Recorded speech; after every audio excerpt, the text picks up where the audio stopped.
사순절은 예수님께서 걸어가신 십자가의 길을 우리도 걸어가면서 예수님께서 당하신 고난의 의미를, 또 그 사랑이 얼마나 큰지를 기억하는 시간인데, 매년 우리가 사순절의 기간을 맞이하는데 우리가 잊고 있는 게 뭘까 좀 생각을 해본다면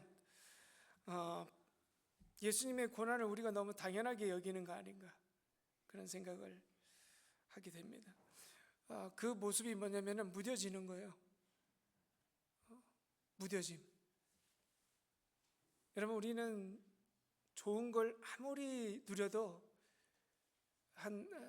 그때뿐입니다. 적응된다는 거예요. 좋게 말해서 적응되는 거지, 쉽게 말해서 식상해진다는 거예요. 무뎌진다. 여러분, 오늘 우리에게 주신 십자가의 의미를 다시 한번 회복하기를 소망합니다. 십자가 앞에서 과연 내 죄가 보여지는가, 아니면 내 죄는 보이지 않고 여전히 내가 이 은혜를 받을 만한 합당한 존재다, 이런 자만함과 교만함으로 있지는 않는가. 작년에도 그랬고 올해도 사순절 지난다, 이런 마음이 우리들에게는 없기를 간절히 바랍니다. 예수님께서 하나님의 아들이 이 땅에 오셔서 고난을 당하는 게 결코 당연한 게 아니죠. 왜? 안 그러셔도 됐어요. 그럴 필요가 없으셨어요. 근데 왜 그렇게 하셨을까? 이유는 한 가지, 약속하셨으니까. 약속 때문이에요. 약속. 하나님도 하나님께서 하신 약속을 지키시는 분이에요. 그래서 오신 거예요. 우리가 이쁘고 우리가 잘해서 잘 믿어서가 아니라 하나님께서 그렇게 약속하셨으니까. 우리를 창조하실 때부터 그 약속이지. 그러니까 우리가 붙들어야 될 거는, 우리가 오늘 이 시간에도 세워야 할 것은 약속을 믿는 믿음이지, 우리가 잘 살아보겠다는 믿음은 사실 아무런 힘이 없다는 거예요. 자, 그래서 오늘 이 사순절의 기간은 표면적으로 보면은 예수님의 십자가를 바라보면서 우리가 슬퍼하고 그 고난을 우리도 느끼는 시간이지만, 거기서만 멈춰 있는 시간이 아닙니다. 이제 감사와 기쁨으로 나아가야 되는 거예요. 사순절 시작하시면서 어떤 분들은 그냥 슬퍼하려고만 작정하시는 분들이 계세요. 그렇지 않아요. 오히려 더 기뻐하고 감사할 수 있어야 되는 거예요. 그 고통이 우리의 고통이 아니라고 하는 게 아니라, 그 고통으로 인해서 우리가 누릴 은혜를 기억하는 것. 그래서 이 기쁨이 무엇으로 이어져야 하냐면 우리 신앙의 성숙으로 이어져야 합니다. 기쁨으로 신앙의 성숙이 이루어져야 하는데, 과연 우리의 기쁨이 신앙의 성숙으로 이어지는 그 모습이 어떤 모습일까? 저는 이거 같아요. 하나님의 마음을 헤아릴 수 있는 신앙. 나만 생각하지 말고 하나님께서 우리를 얼마나 사랑하시는지, 그리고 오늘 하나님의 마음은 어디를 향해 있는지, 그 하나님의 마음이 향해 있는 곳을 우리도 한번 바라보고 기도할 수 있는 시간. 그래서 2025년 사순절 기간, 오늘 우리에게 주시는 이 십자가를 통한 이 사순절의 은혜가, 성숙해지는 믿음의 은혜가 우리들에게 온전히 있기를 주님의 이름으로 축복합니다. 앞뒤적으로 이렇게 인사하시면 좋겠어요. 온전히 예배 드립시다.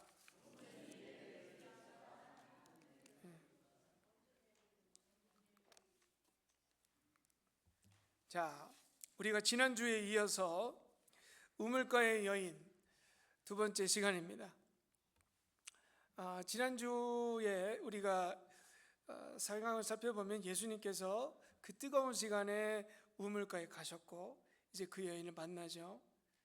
자, 그리고 예수님께서 그 여인에게 물을 좀 달라 이러니까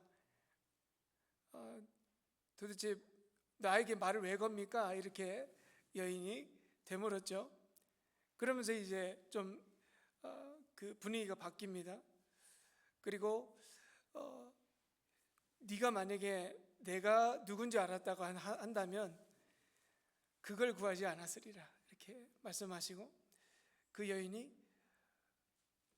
주님 하면서 저에게 그 마르지 아니하는 샘물을 주십시오 이렇게 하면서 우리가 대화를 마쳤는데, 이제 그 대화를 이어가는 과정에서 오늘 예수님께서 갑자기 누구를 데려오라 합니다. 그 여인에게 남편을 데려오라.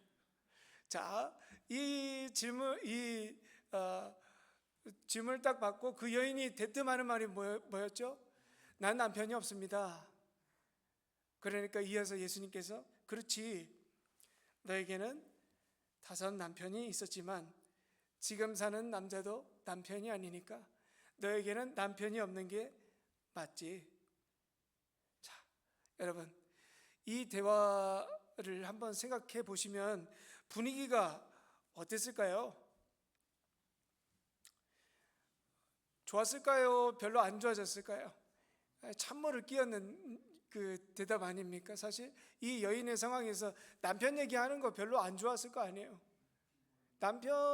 남편이라고 하면 남편이라는 이 남자 얘기만 들어도 아마 경기를 일으켰던 여인이었을 거예요. 그런데 예수님께서 갑자기 남편 얘기를 꺼내시니까 그 여인의 마음을 한번 생각을 해보면 참 신기했을 것 같아요.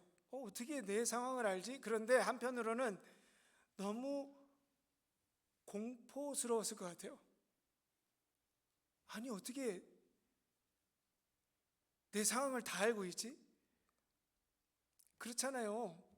갑자기 처음 보는 사람이 나에게 와서 나의 모든 상황을 이미 다 알고 있는 것처럼 이야기하면 여러분 신기만 하세요? 아니면 좀 무서우세요? 무섭죠. 갑자기 이 사람이 왜 나타나가지고 나에게 이런 얘기를 하나. 여러분, 근데 이게 하나님 앞에 나아가는 자세이지만 이게 하나님 앞에 섰을 때 우리가 느끼는 감정이에요. 여러분, 하나님께서 우리를 다 아신다고 하시잖아요.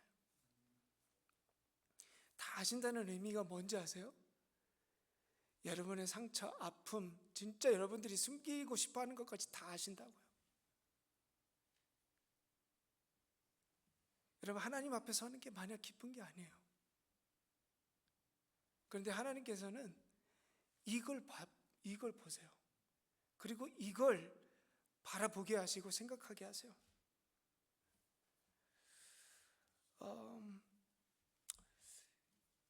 예수님의 대화법을 이렇게 오늘 사마리아 여인과 좀 대화법을 보면 상당히 무례해 보여요.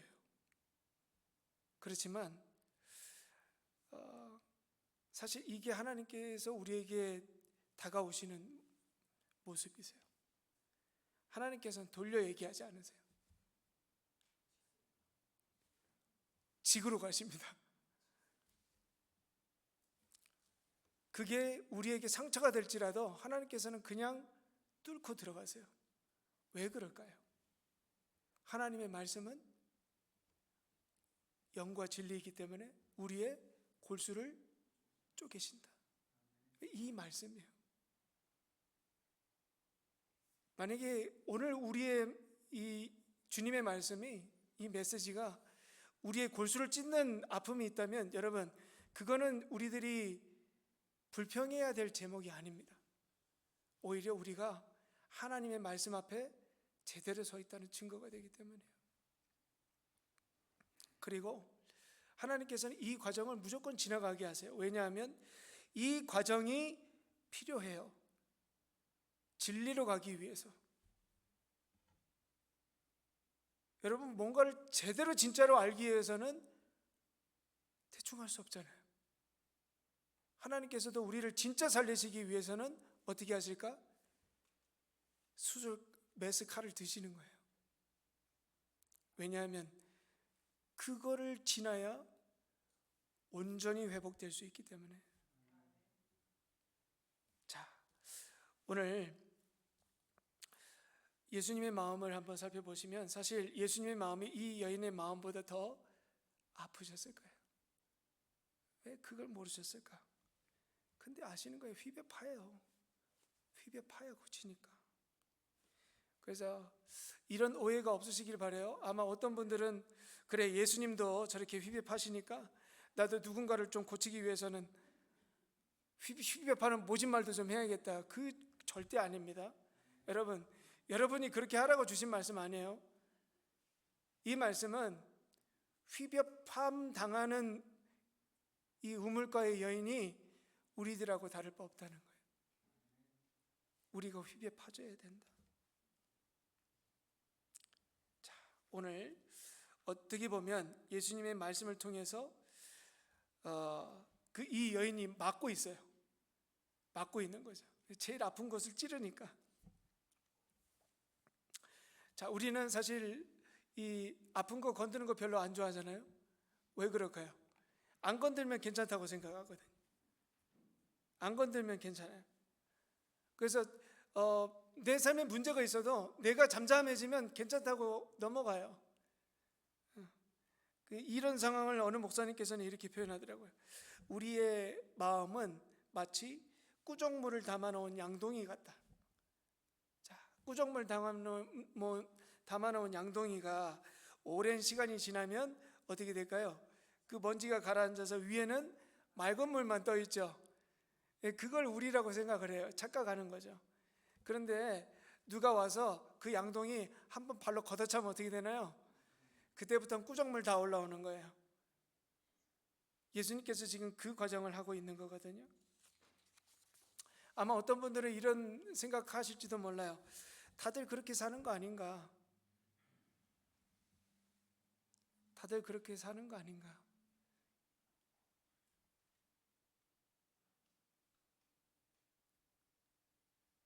체념하고 허송세월 보내면서 그렇게 살 수도 있는 거 아닌가?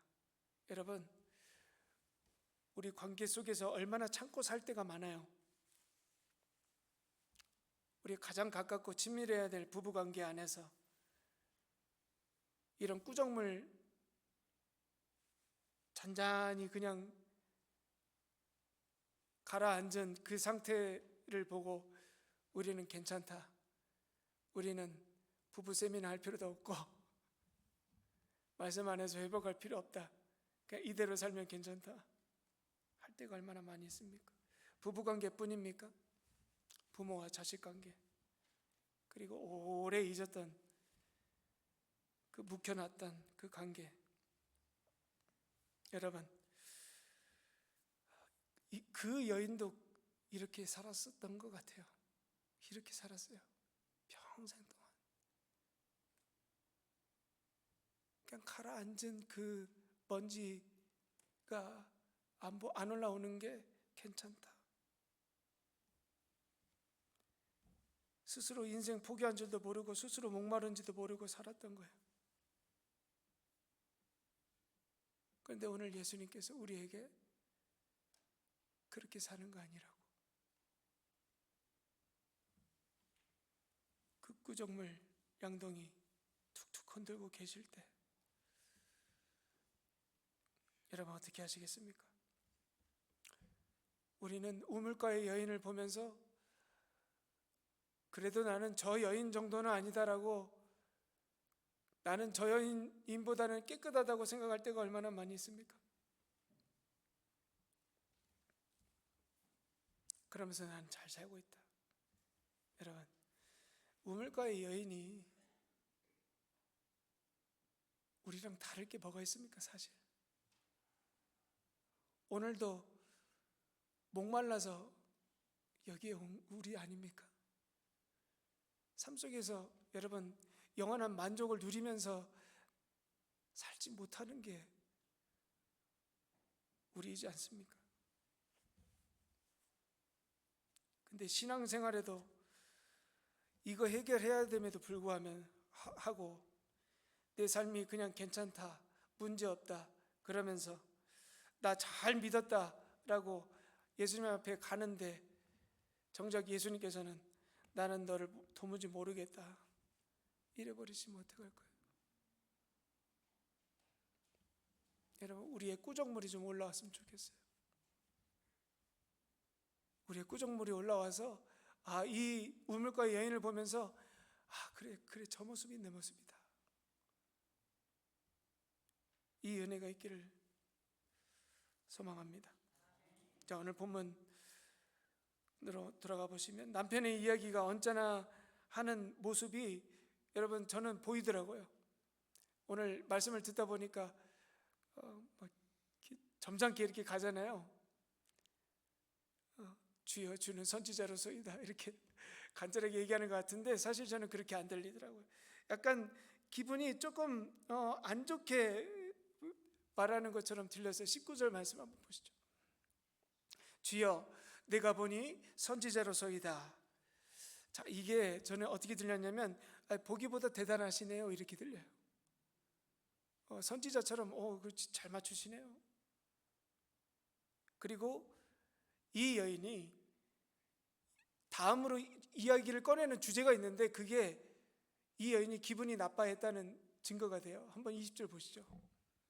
우리 조상들은 이 산에서 예배했는데 당신들의 말은 예배할 곳이 예루살렘에 있다 하더이다. 자, 사마리아 여인은 자신들은 우리라고 표현을 하고요. 예수님은 누구라고 표현하죠? 당신이라고 표현해요. 이게 뭐예요? 일단 당신이랑 우리는 같지 않습니다. 일단은 갈라요. 자, 그리고 여기서 산에서 예배하고 당신들은 예루살렘에서 예배한다 이 얘기가 있는데 사마리아인들과 유대인들의 대표적인 논쟁이 있다면 끊임없이 싸우는 논쟁이 바로 예배 장소예요. 쉽게 말씀드리면은 우리와 일본이 독도 문제로 어떻게 하나요? 이거는 도저히 물러설 수가 없잖아요. 이건 목숨 걸죠. 그 이슈와 똑같습니다. 그러니까 이 사마리아 여인이 지금 예배 장소에 대해서 이야기를 꺼내는 말의 의도는 뭐예요? 싸우자는 거예요. 싸우자고 얘기 꺼낸 거예요. 지금 그 여인이 기분이 상한 거예요. 지금 남편 이야기 때문에. 이런 의도로, 불순한 의도로 예수님께 질문을 싸우자고 걸었는데 마치 예수님은 어떻게 대답하냐면 그래 너 지금 예배에 대한 얘기 잘 꺼냈다 이렇게 말씀하시는 거예요. 이게 뭐냐면 우문현답. 그 말씀이 21절 말씀이에요. 한번 넘겨주십시오. 여자여 내 말을 믿으라. 이 산에서도 말고 예루살렘에서도 말고 너희가 아버지께 예배할 때가 이르리라. 자, 그래 너 예배에 대해서 잘 말했어. 좋아. 그러면서 예수님께서 22절에서 24절까지 쭉 말씀하시거든요. 이 예수님의 말씀의 핵심이 뭐냐면은 이거예요. 지금 네가 드리는 예배가 잘못됐어. 지금 하나님께서 만족하고 하나님께서 인정하는 예배 드리는 사람이 아직도 한 사람이 없어. 이 말씀이에요. 즉 지금 네가 그런 비참한 삶을 살고 있는 이유가 뭐냐면 예배 때문이야. 이렇게 말씀하시는 거예요. 자, 우리도 이 말씀에 질문이 올라오죠. 예배와 내 삶에 이런 문제가 과연 무슨 상관이 있는가?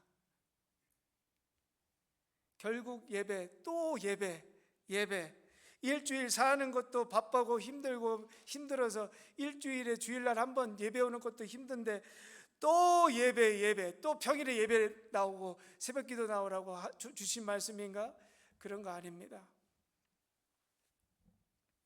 여러분, 우리의 삶과 예배가 깊이 연결되어 있다는 것을 알고 계십니까? 일주일 몇 번 예배 나오고 그게 중요한 게 아니라는 거예요. 왜냐하면 우리는 늘 예배하는 존재예요. 우리는 늘 예배해요. 우리는 창조하실 때부터 예배하도록 창조했어요. 하나님께서. 지금도 무엇을 예배해요? 우리가 무엇을 예배하고 있단 말이에요. 문제는 뭐냐면 예배의 대상이에요. 누굴 예배하고 있는가? 이게 두려운 거예요. 하나님을 예배하라고 창조했는데 하나님 이외에 다른 것도 예배할 수 있는 존재가 우리예요. 한번 넘겨주시면, 헬라어로 예배를 프로스퀴네오 이렇게 얘기를 해요. 이 의미가 뭐냐면 손에 입 맞추다, 무릎을 꿇고 이마를 땅에 대다, 이게 예배예요. 여러분, 영화에서 보면 왕이 있고 그 신하가 와서 무릎 꿇고 왕의 손에 입 맞추는 거 보셨죠? 그게 이 의미예요. 예배한다는 거예요. 무릎 꿇고 이마를 대는, 땅에 대는 이 행동이 뭡니까? 절이잖아요, 절.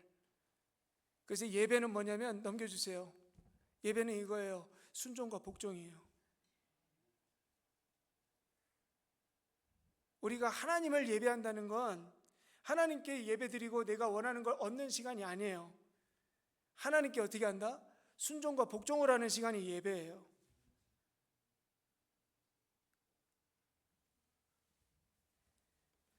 인간은 언제나 누군가 혹은 무엇에게 복종하면서 살 수밖에 없는 존재로 창조되었어요. 평생 동안 그렇게 살도록. 자, 그러면 사마리아 여인을 한번 생각을 해보시면, 사마리아 여인은 지금까지 누굴 예배했을까?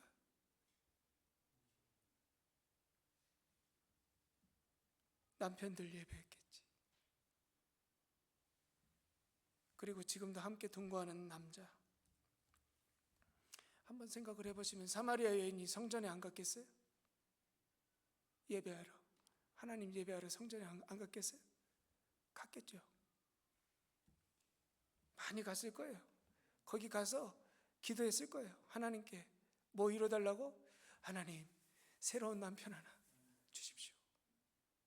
남편 하나 주십시오. 정성을 다해서 기도했어요. 그리고 그녀가 했던 선택이 뭡니까? 하나님 섬기고 순종하는 거예요? 아니면 남편을 5번 바꾸는 거였어요? 남편 바꾸는 거였잖아요. 하나님 예배하러 왔으면서도 하나님 예배 안 하고 남편들 예배한다니까. 이 남자는 다르겠지. 나를 만족시켜 줄 거야. 5번 속고도 또 속아. 이게 우리들이에요.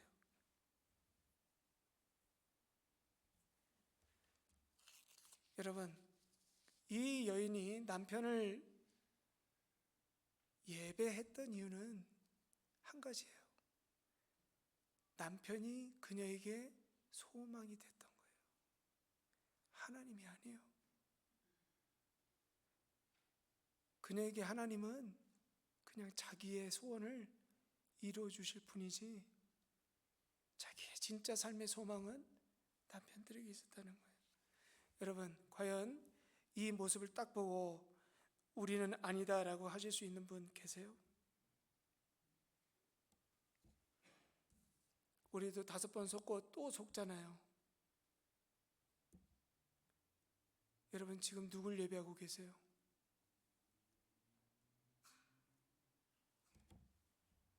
여러분, 질문하셔야 돼요. 내가 왜 여기 있는지, 나 지금 누구를 바라보고 예배하고 있는지. 여러분, 주변에 한번 보세요. 하나님 믿는다고 하면서 자기 위해서 사는 사람들 얼마나 많아요. 남편 성공시키겠다고 하면서 사는 사람들 얼마나 많아요. 자식 한번 성공시키겠다고 사는 사람들 얼마나 많아요. 하나님 위해서 산다고 얘기하는데 하나님 섬기는 거 하나도 없잖아요. 다 자기 위해서 살잖아요.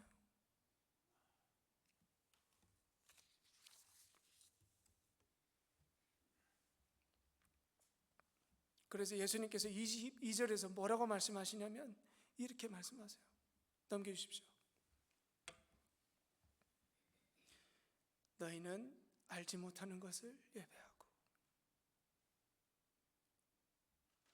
여러분, 정말 누구에게 예배 드리시는지 알고 예배하시는 거 맞죠? 이 말씀이 얼마나 두려운 말씀입니까?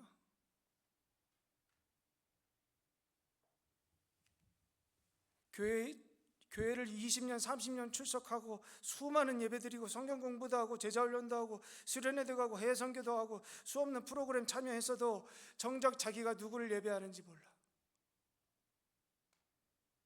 자기가 섬기고 예배하는 분이 어떤 분이신지를 몰라.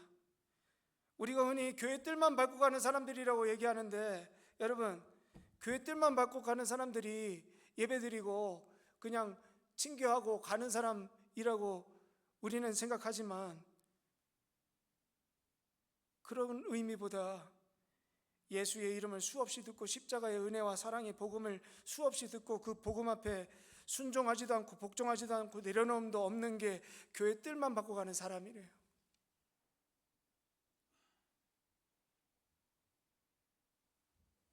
왜? 알지 못하는 것을 예배하니까.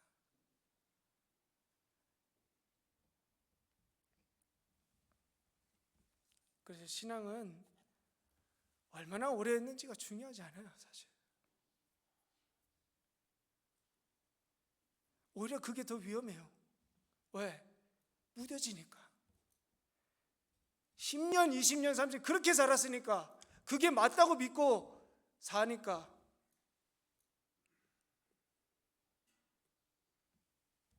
(24절) 말씀 보시면, 하나님은 영이시니 예배하는 자가 영과 진리로 예배할지니라. 아멘. 예수님께서 영과 진리로 예배해야 한다 말씀하셨죠.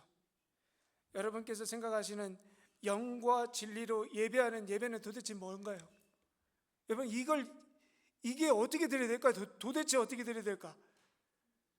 영과 진리로 도대체 어떻게 이렇게 거룩하게 이렇게 손을 막 들고 마음에 감동이 일어나고 그렇게 1시간 딱 예배 드리면 영과 진리로 예배를 드리는 거라고 우리가 착각하면서 얼마나 그렇게 예배하고 살아왔는가.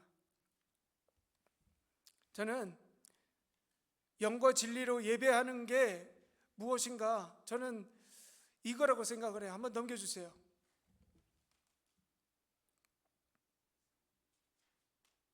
누구의 성공을 위해서 사는가? 여러분의 삶은 도대체 누구의 성공을 위해서 사시는 거예요?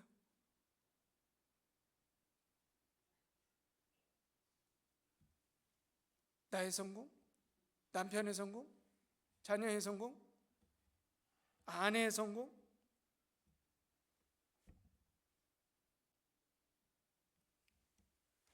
하나님의 성공을 위해서 사는 것. 여러분, 하나님의 성공을 위해서 산다면 오늘 우리가 이렇게 살 수 있겠어요? 하나님의 성공을 위해서 우리가 부르심 받고 구원 받았는데, 예수님의 이름의 성공을 위해서 산다면 오늘 우리가 이렇게 살 수 있겠어요? 복음의 성공을 위해서 오늘 우리가 살아간다면 오늘 우리가 선택이 이게 이렇게 할 수 있겠어요?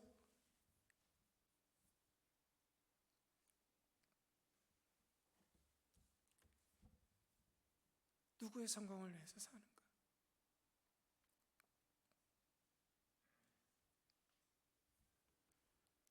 그래서 예배는 오늘 예수님께서도 분명히 말씀하셨죠. 장소가 아니다. 장소가 아니야. 진짜 예배는 시간, 그때에 드리는 걸. 때. 그럼 이 때는 뭐냐? 지금. 지금 뭐예요? 지금 우리의 삶. 지금이라는 우리의 삶 속에서 드려지는 이 예배.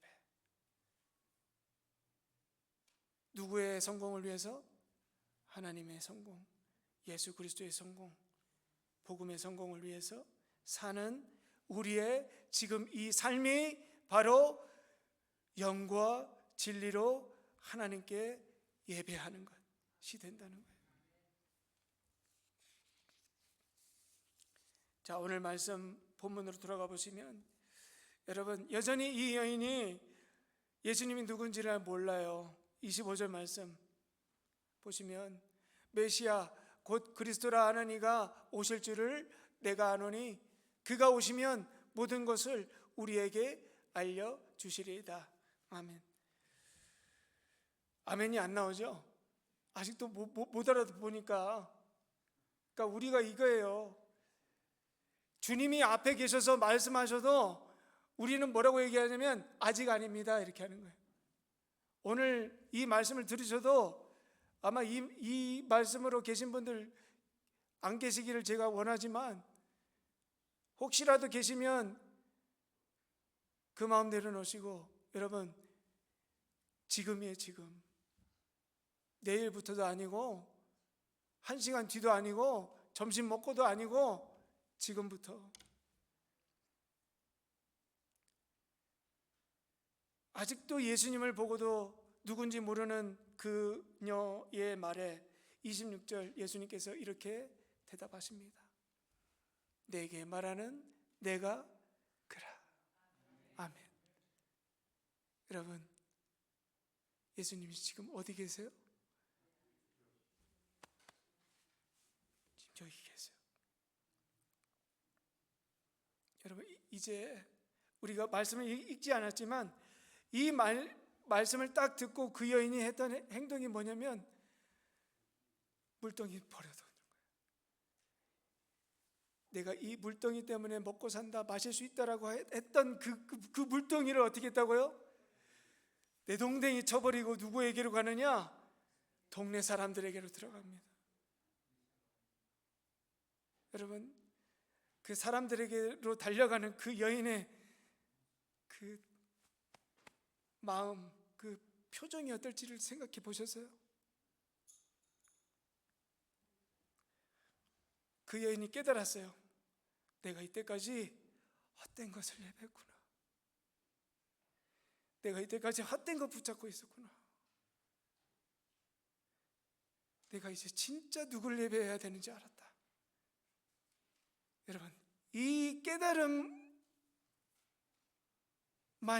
있어도 우리 인생이 달라지는 거예요. 여러분, 정말 이 여인이 누렸던 눈이 떠지는 이 믿음의 은혜, 누구를 섬겨야 하는지를 분명하게 알게 되는 이 은혜가 오늘 우리들에게도 분명히 누려지기를 주님의 이름으로 축복합니다. 기도하시겠습니다.